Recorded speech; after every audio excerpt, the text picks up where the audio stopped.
aký zametací stroj Norvit predstavil v rámci dnešného otvoreného dňa? Dnes sme sa rozhodli počas Dňa otvorených dverí predstaviť Ravo R2, čo je vlastne malý kompaktný zametač dvojkubíkový, najviac využívaný na Slovensku v mestách a v obciach. Je to zametač, ktorý v podstate má zbernú nádobu o objeme 2 m kubické a v podstate úplne sa hodí na zametanie námestí, ciest, parkovísk. Takže v podstate je to naozaj že multifunkčný stroj. Nie len, že zametá cestu, ale v podstate ich zbavuje aj prašnosti. Dokážete s ním vyvapkovať, vyčistiť hociakú špinu na ceste a dokážete s ním vysať či už smetné koše, alebo dokonca aj v puste. Aktuálne sa nachádzame v kokpite zametacieho stroja Ravo R2, kde vidíme, že sedím napravo, jednak aby som mal absolútny prehľad o tom, čo zametám. A v rámci mojich dvoch rúk po pravej ruke mám priame ovládanie zametacích kiev, ľavú aj pravú, kdežto automaticky vidím aj na tie kefy na displeji aj so sacou hubicou v prípade, že som v zametacom móde.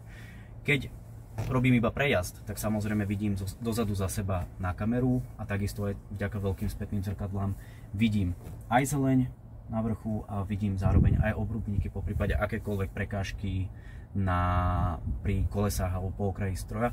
Zároveň vidím aj spätnými zrkadlami aj presne tesne pred stroj. To znamená, že aj keď mám zaparkované auta na tej komunikácii, tak ja jednoducho viem vyzametať aj okolo neho do absolútnej maximálnej presnosti. Vlastne po ľavej strane na hornom displeji vidím aktuálne prevádzkové parametre, to znamená, vidím, že v akom som režime, čo sa týka sacieho výkonu, že či si môžem pridať, alebo či som na maxime. A v podstate na ľavom ovládacom paneli si dokážem meniť agresivitu, sklon kiev, po prípade aj výšku umiestnenia tých kiev. To znamená, že ja mám všetko v jednom dosahu a tým pádom ja nemusím ani rázať dole v podstate zrak z tej komunikácie, ktorú zametám, pretože už intuitívne dokážem ovládať celý ten stroj.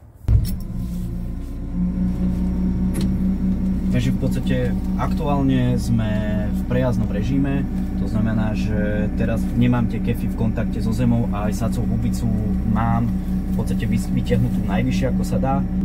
Vidíme, že ten pohyb aj celkovo tá manipulácia strojom je veľmi jednoduchá, lebo tam máme hydrostatický pohon a v podstate dokážem úplne krásne sa vlastne dostať k obrubníku.